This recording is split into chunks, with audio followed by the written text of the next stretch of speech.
Okay, thank you all for sharing. I'm going to introduce our facilitator for the day, Dr. Bernard Jones, who is an MBCP and an associate professor at St. John's University in the Collins College of Professional Studies, teaching undergraduate and doctorate courses in Homeland Security, Emergency Management, and Business Continuity. He also serves as the program coordinator for the Homeland Security Doctor Professional Studies DPS degree. He is a national board member for the Association of Continuity Professionals and the ACP Special Interest Group SIG Committee Chair. So shout out to the ACP. I hear some of you are also members, so happy to have you all. Before joining St. John's, he served as a certified business continuity DR and emergency management professional with over 30 years of experience reviewing and implementing enterprise business continuity, DR, and emergency management programs. He earned his degree from New Jersey City University in the area of civil security leadership, management and policy, an MS degree from New Jersey Institute of Technology and Emergency Management Business Continuity, an MS degree from Keene University in Management Information Systems, and a BS degree from the University of Phoenix in Management Information. His research agenda focuses on how organizations quantify their resilience posture, allowing them to work toward addressing their organizational resilience weaknesses, and enhancing their disaster preparedness. Additionally, he focuses on research topics of interest, including emotional intelligence competencies within emergency management and racial and ethnic disparities in disaster preparedness and response. And I'll add in there, he often attends the industry conferences. So if you have the pleasure of being able to attend, definitely attend his session as you are able. And Dr. Jones, I would like to turn it over to you. Thank you for being here. It's a pleasure to be here. Quite a few of you I know personally, so I'm so happy to reconnect here and talk about this topic around metrics. So I have a few slides. And for the benefit of those that have not read the book, so I'm going to kind of give some major topics from each chapter. But I would love for this to be, yes. Sorry, I just want to interrupt. I am going to be recording this session, folks. So if you do not want to be on camera, that is totally fine. You can turn your camera off, but we are going to record this session. Sounds good. Go ahead, Dr. Jones. Great. I'm gonna, like I said, I'm gonna step through the chapters for those that haven't read it, and for those that have some examples of how you use metrics. I would love to have this more conversational, not a lecture here. I think the beauty of these things, and Daniela, thank you for doing what you do. The beauty of these things that we have to share our best practices. So, next slide. No need to go through the bio. We just went through that. I love opening up any presentation or anything that I do with a quote. And again, if you've been in my sessions before, you've probably seen these quotes. First one, all the measurement in the world is useless if you don't make any changes based on the data. Amber Naslund, author of The Now Revolution. And one of my favorites, power corrupts, PowerPoint corrupts absolutely. I'll talk a little bit about Dr. Edward Tufte, was influential in me jumping into metrics. So again, like to give two poignant quotes to begin. A little bit of background. So how did I come to this, writing this book? As Daniela mentioned earlier, I do a lot of public speaking at conferences, and I really enjoy that. And I just teased out the idea or the topic around business continuity management metrics a couple of years back. Just wanted to see what people were doing. Is this something important? And do we need to really address this? And to my delight, there were quite a bit of shared experiences, similar from other practitioners on needing to use metrics more. And that third bullet is pretty important. I think some of you already spoke about it. Historically, we've had to justify business continuity management and sometimes our own existence, right? And what hurts is the fact that when we do get the phone call, when there is a disaster event, we're front and center and the most important people in the room. But yet when there's budget cuts and, resource, shortages, they look to cut business continuity. So I say all of that to say, I always look for ways that we as practitioners, how can we, you know, have a seat at the table, justify our existence, and not be the ones to first, to get cut. And where I saw that really prominent was I saw other groups and organizations producing metrics, finance folks, accounting, even legal. And I didn't see a lot of that in business continuity. So that's what drove me to this. So I launched a study in what metrics are out there, what people are using as far as best practices. And I want to share that at the end. I'll share that information with you. So you have literally a review of all the metrics that are out there. And some are quantitative, some are qualitative. And as you mentioned, some are just counts. How many BIAs did we review? But I go a little bit further in that. I talk about qualitative metrics as well. So we're going to get into that. So the end result of all this was I partnered with a colleague of mine who also was interested in not only what metrics to capture, but how do you visualize them best. Yeah, a big shout out to Dawn Grzena. She's the co-author of this. And we took all that information that we gathered over the years at conferences in my review and to come up with this book. And I will say this, I continually assist companies with developing their metrics and how to use techniques to better visualize them. So that's the background. So each chapter, I'm going to go through each chapter. This is just some highlights for those that haven't read the book. Sorry, I'm like giving away the answer here. I still want you to read it. And definitely all of you, after you've read it, definitely reach out to me and we can talk about things that resonated, some things that you have questions about. So I want to keep that dialogue going. So how did we get here? So how did Dawn and I come together? We wanted to kind of set the foundation on why it's important. I think you all said this in your intros.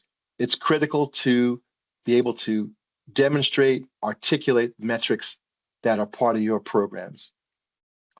We also came together because we had a shared experience. We shared our journeys. And you'd be amazed that even diverse organizations, some of you talked about energy.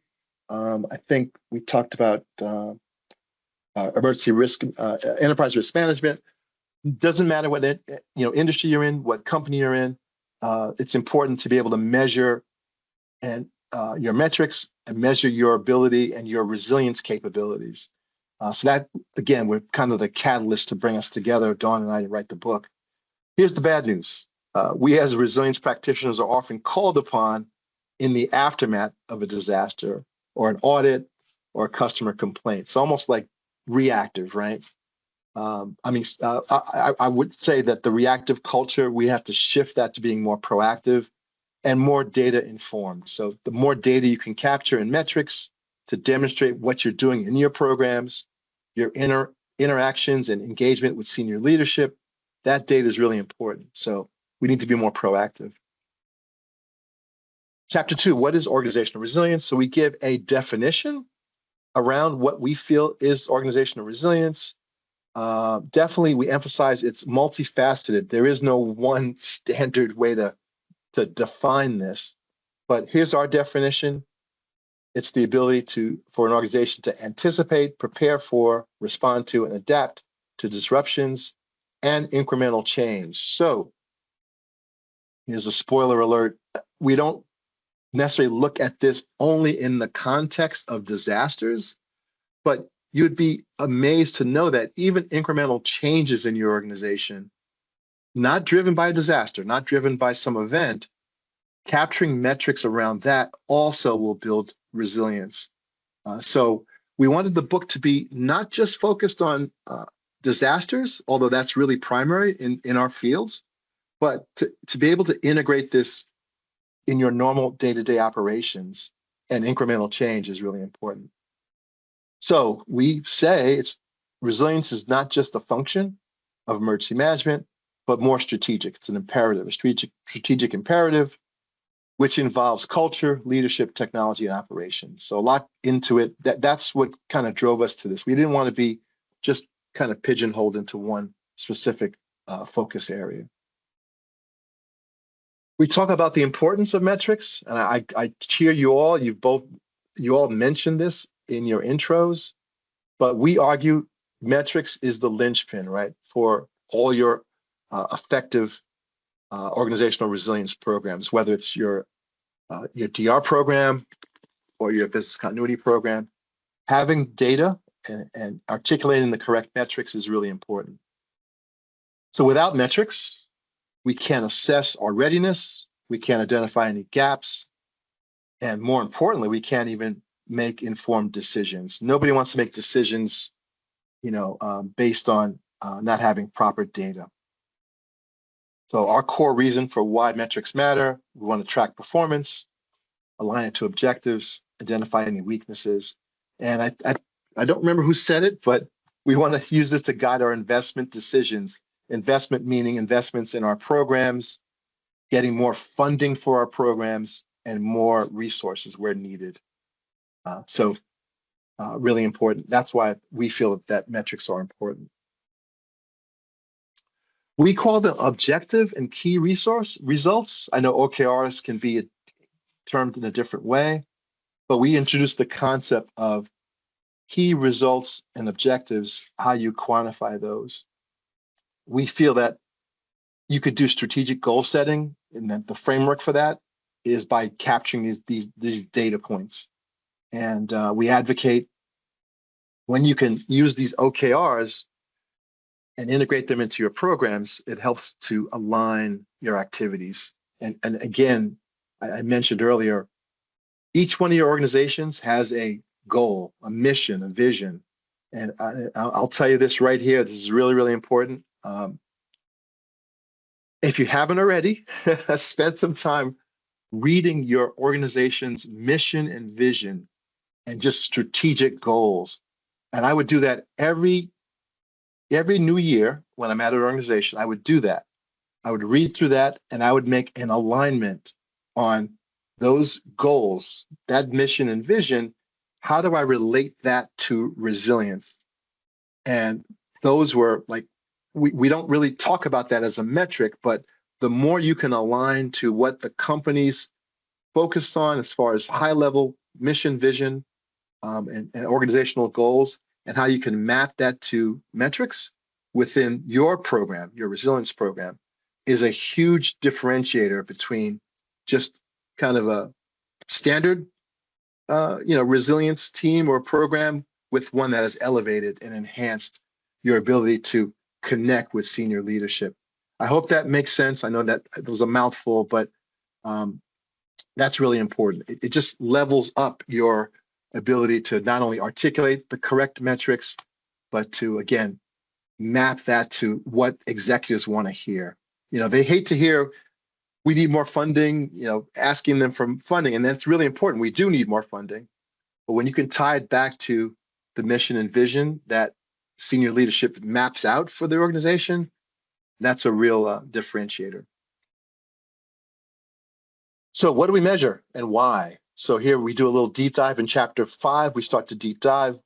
We offer kind of a in-depth examination of what metrics to capture. And we categorize them in 2 broad areas, right? I mentioned this earlier. You got your quantitative metrics, RTO, RPO, critical processes sorted by RTO, number of TTEs completed. And I have a list of, oh boy, hundreds of specific business continuity metrics. We did not want to put those in the book because that would just elongate the book and it would just be a reference manual. We wanted our book to be more theory as well as best practices, but I want to encourage you to reach out to me. I have that set of documentation. I think I mentioned it in the last slide as well. So that gives you the quantitative numbers and metrics, but qualitative is important as well. And I want to ask the question, during your BIAs, for example, do you ask questions around resilience? Do you ask questions around, I always mention this, what keeps you up at night? I love talking to senior leadership about that. So those types of qualitative interview questions and getting that content, those are metrics as well. We always assign someone to scribe during our tabletop exercises. Are you going through that transcription of information and doing some thematic analysis? Those are also metrics. And as I mentioned before, mapping your mission and vision of your organization to how it relates to being more resilient, or how can resilience concepts and frameworks and your program, how can that relate to what the mission and vision is? And I have examples of that I can share. So I want to stop there. I went through the first 5 chapters. Any questions? Or more importantly, from what I said so far, has anybody done something around these things that I've mentioned and want to share it? This is Manny O'Brien. Thank you, Dr. Jones. I wanted to indicate that I also deal with strategy and architecture in my company. And we get a lot of questions about what are our mission critical applications? How long it's going to take to restore them? Have you tested the recovery plans? Have you done operational exercises, things like that? Because there's different stakeholders that want the same information essentially. So Right. if you can package it in such a way so that it's understandable from the top level on down, you don't need to use a lot of acronyms per se, but more descriptions about what you're trying to accomplish. I found that to be helpful. Excellent. Because as projects come along, people, the first thing they ask, what's the RTO? What's the RPO? When did you last test it? All those kind of things. So using that along with a configuration management database from the technology side, Yep. that is a single version of the truth. So you know that when you get the data from there, that you have confidence in it as you share it around the company. Excellent. Excellent, Manny. It's funny. You mentioned a couple of things I'm going to talk about a little later on, but you nailed it. Having a, a, a data source of truth that's reliable, that everyone has bought into and that knows and that can trust it, but also how best to articulate that to different levels of audiences. And I got some tips around dashboards and some things I've used in the past that really, really helped when I was in front of our stakeholders. We would have we had a steering committee that was assembled from senior leadership, operational folks, and the highlight was to show these metrics in a dashboard, and that really elevated our program, and it made it, like to your point, it really made it clear for them around things like RTOs and mean time to failure and such. So great points. Thank you. Yep. Anybody else before I move on? Hey, Dr. Jones. I'm excited about chapter 4 because I know it's easier said than done trying to tie your program to the company objectives, right? And what I've tried to do on my side of the fence is kind of have the discussion frame around revenue generating business process and revenue contributing business process. But I'm wondering whether or not you have other tips and techniques where you can really um, align some of your goals from a resiliency standpoint so that you can educate the executives. Because beyond talking about, hey, I'm doing a BIA, this is the impact on the organization.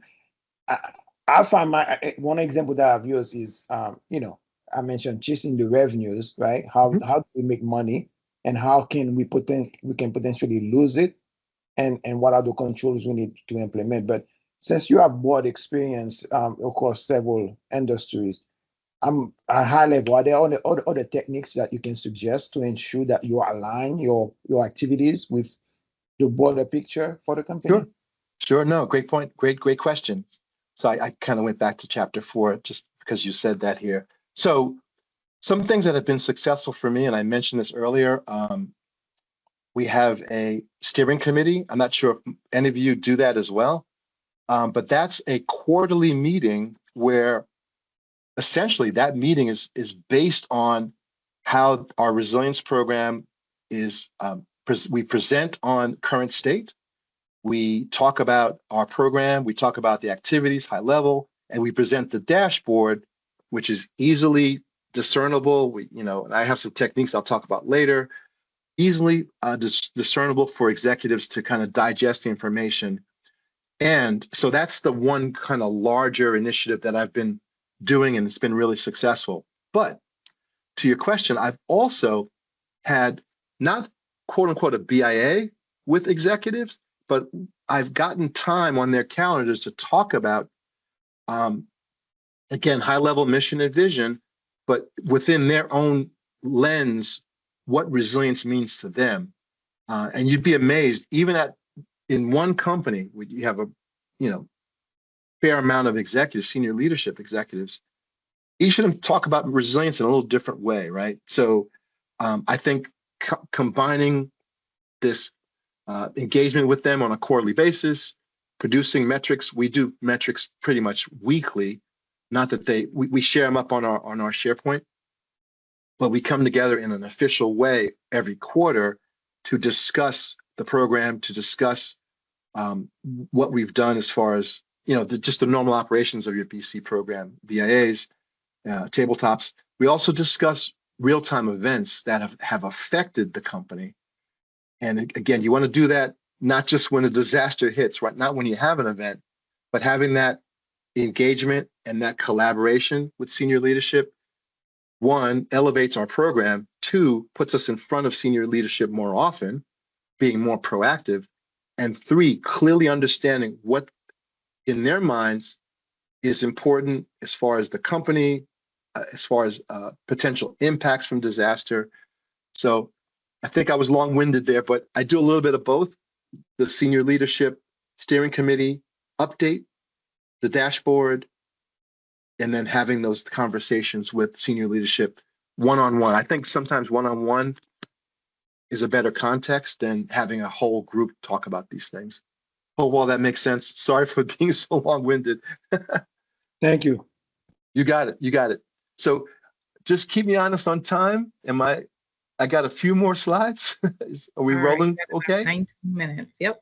Okay, great. And then I want to have time for us to talk, have questions answered as well. So we talked about in chapter 6, we call it metrics maturity roadmap. So I'd love to hear where you are in your organization on these 5 different stages. So we introduced this concept of maturity model for resilience metrics, which enable practitioners to understand their current state and identify areas of improvement. So here are the 5 stages. Initial, you just have ad hoc metrics with no kind of standardization. You're in the developing stage when you have basic metrics that are defined, but maybe not consistent. Defined metrics are standardized and repeatable. So you want to kind of be there. Managed metrics are integrated into decision-making, which to me is really key. Producing as many charts as you want and graphs, that's great and that's important and that's why we're here. But it's how you're able to use those graphical depictions of your program. How does that affect decision-making? Not just decision-making on additional resources you may need for the company, but decision-making on, are we really prepared for X type of disaster? Are we aligned and have the right people in place for this type of disaster? So being able to inform your decision-making, that's kind of the key here. The last stage is optimized. So metrics provide predictive insights and are used to drive strategic change. So here I like to, again, leverage that connection with, what's important to your organization, what are your senior leaders thinking about, what's baked into that mission and vision, what kind of drives your company. So here's the roadmap. Would love your thoughts on where you are, on these different stages. So real big shift. Beginning of the book talked about the metrics, OKRs, what you need to capture. But to me, what was a differentiator for me personally was I wanted to take metrics gathering and metrics articulation to another level. How best can I show this information and have it resonate with people? So my inspiration comes from Dr. Edward Tufte. So I pay homage to him. He's honestly the pioneer when it comes to data visualization and simply how do you design information for people to consume, to look at. We describe his work as being influential in our approach. What he does is he's like just a master as far as communicating complex data in a simple and elegant way. As I write on the slide here, he's big about clarity, precision, and efficiency in your visual communication. So, I shouldn't knock pie charts, but we talk about each type of chart, whether it's a pie chart or bar graph, and all your enterprise risk managers out there, the heat map still is one of my favorites. How you are picking the correct type of chart or type of visualization, they map to what type of information you're trying to convey. So there's a picture of him. There's his website, and I'll share this presentation with all of you, with Danielle as well. And there's just a picture of some of the books that he's written. Just an amazing individual, and I don't have time to talk about the story here, but I got influenced by going to one of his courses up in Boston, and that kind of changed my professional life in a way. So chapter 8, we talk about storytelling, really important. So here we talk about concepts around metrics, which are just not, metrics alone is not enough. How you are able to embed them in a narrative is really important. So again, connecting to the mission and vision is important. We explain that storytelling that kind of humanizes the data, gives it relevance, and it makes it persuasive to stakeholders. So when you're having those conversations with your leadership, with your operations folks, and learning what's really important around resilience, around impact, some of the concepts you gather in the BIA, once you have that information and you gather it, the correct metrics, how you can display it to be persuasive and to make it kind of resonate with them is important. And then we also walk through the concepts around how do you tell a good data story. So the context is important. If there's any conflict resolution, that's important, as well as impact. So before I leave the slide, on the left-hand side of the slide is a poster called Napoleon's March. And it's a two-dimensional depiction drawn by Charles Joseph Menard. It portrays the losses suffered by Napoleon's army in the Russian campaign of 1812. So I don't know if you can say this, but probably the first ever data visualization, depiction back in 1812. So if you notice, there's lines going across. Don't have enough time to go through them all right now, but it shows the Polish-Russian border and the direction that the army was moving in. It also shows elevation.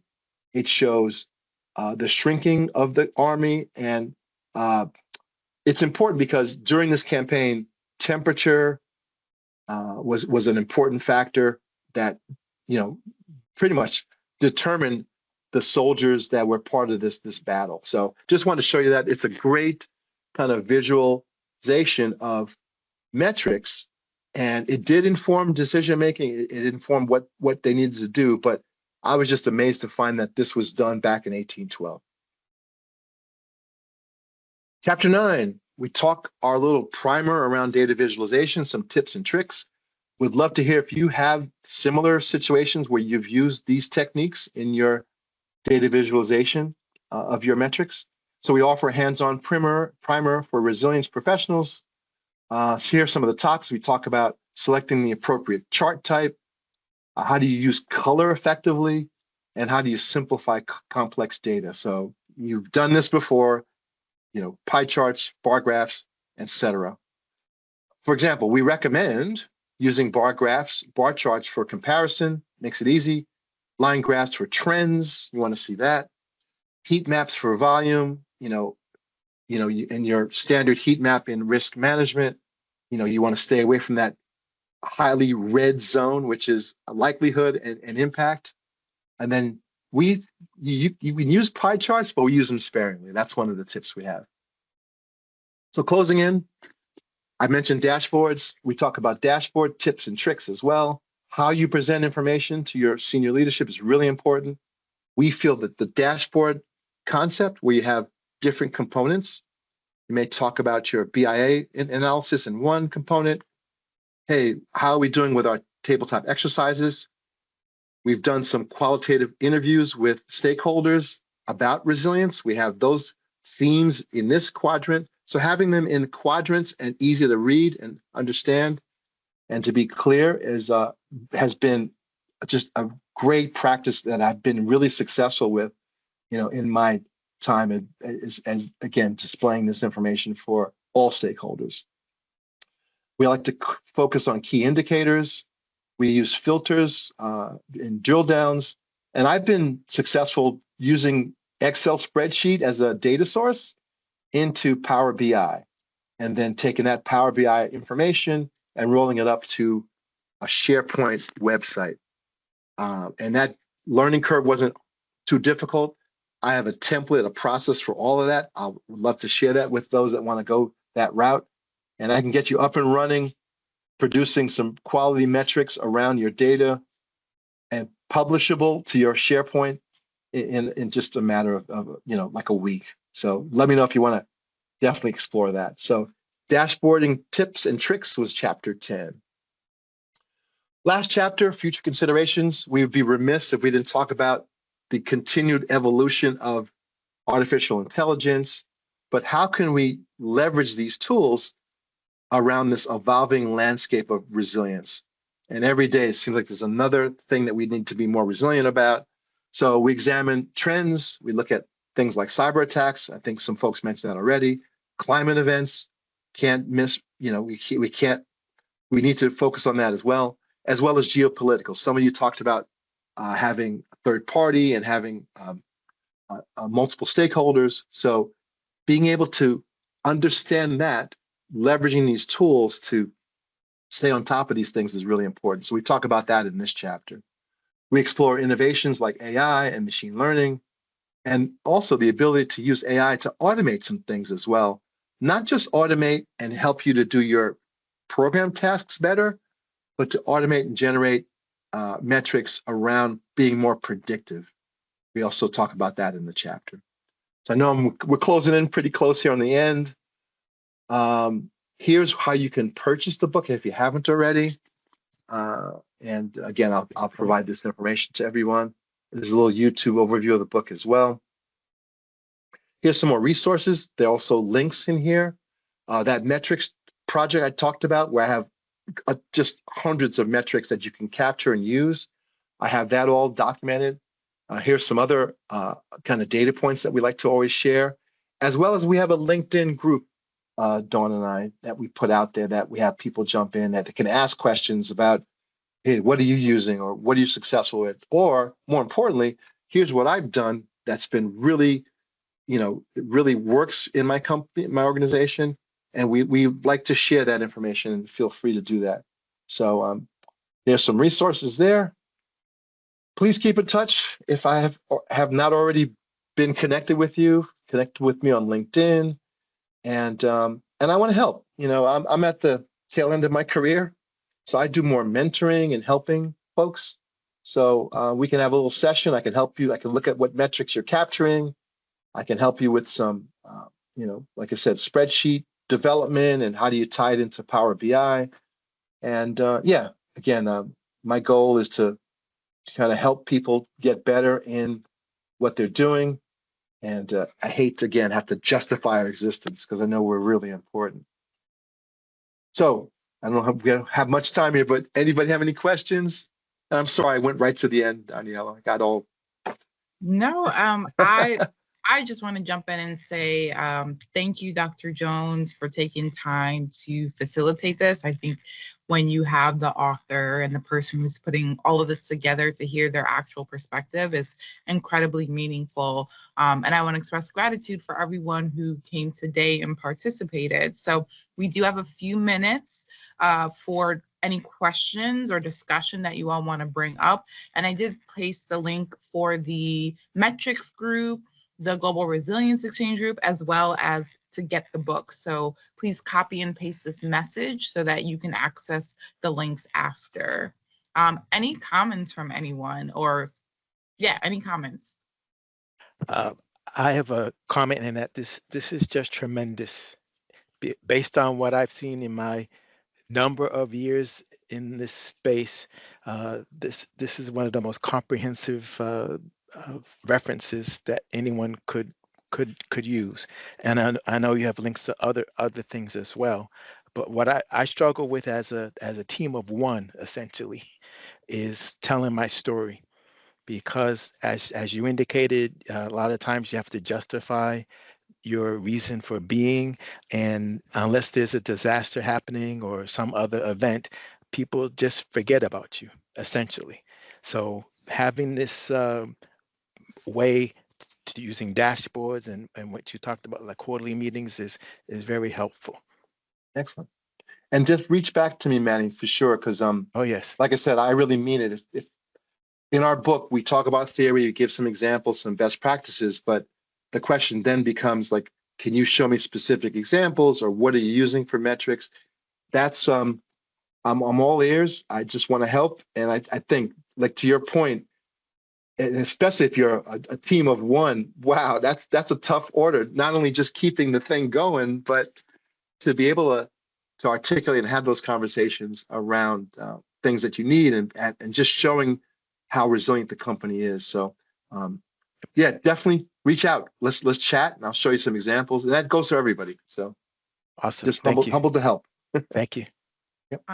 Akwazi, I think you had your hand raised, or I'm not sure if you were trying to give a thumbs up. Exactly. So I also want to say thank you for the contribution. I mean, the webinar has been solid. I mean, it's been good. But I wanted to make a contribution or ask a question. I don't know. Anyways, Dr. Bernard, I realized that in my experience, there's always a disconnect between the executive management and then what we do. It's as if they don't understand it. And the issue is that it's funny because, as you said earlier on, the vision and the goals are all held under the business continuity, but they don't get it. Is there any other way that maybe in one of your books, maybe you're going to target your reference to maybe the executive management or the business, the top management, so that they're able to understand what we do? Because sometimes it's difficult. They see us as a nuisance, and sometimes you have to explain yourself until, as you said, until there's a problem. They don't know your relevance. Right. I don't know whether you can share something with us. I can. So it's funny you say nuisance. I've heard that before, but boy, we're not the nuisance when, there was a building collapse or a hurricane just rolled in. So what I've been successful with, and just to be frank and honest, I'm a real proponent of our best practices, our professional practices. DRI has professional practice.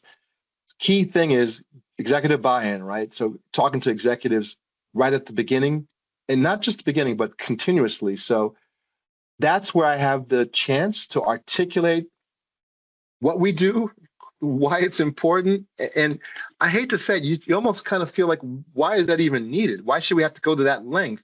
But to address your question and your point, I've been making it clear the importance of what we do, not just at time of disaster, but how we play a real role in the organization is key. I have examples of that as well. So ping me. I have documents and presentations of what we've done in our steering committee meetings where we have senior leadership and we have a kickoff meeting and talk about what we're going to do with our program for the year. And that's where we clearly articulate the importance of what we do, why resilience is important. And to your point, we don't want to be just a nuisance. We have real value in this company. Without us, here's the impact. without us, and that gets their attention.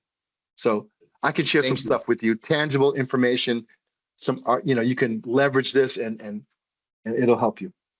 Thank you very much. You got it. Excellent. So I think we are at a good point to wrap up. I want to encourage you all to stay in touch. Some of you put your LinkedIn in the chats. This is a safe space, as they would say. We're obviously all interested in similar things, so definitely reach out to each other. Please take a look at the Global Resilience Exchange group or the Continuity Coffee and Chat group.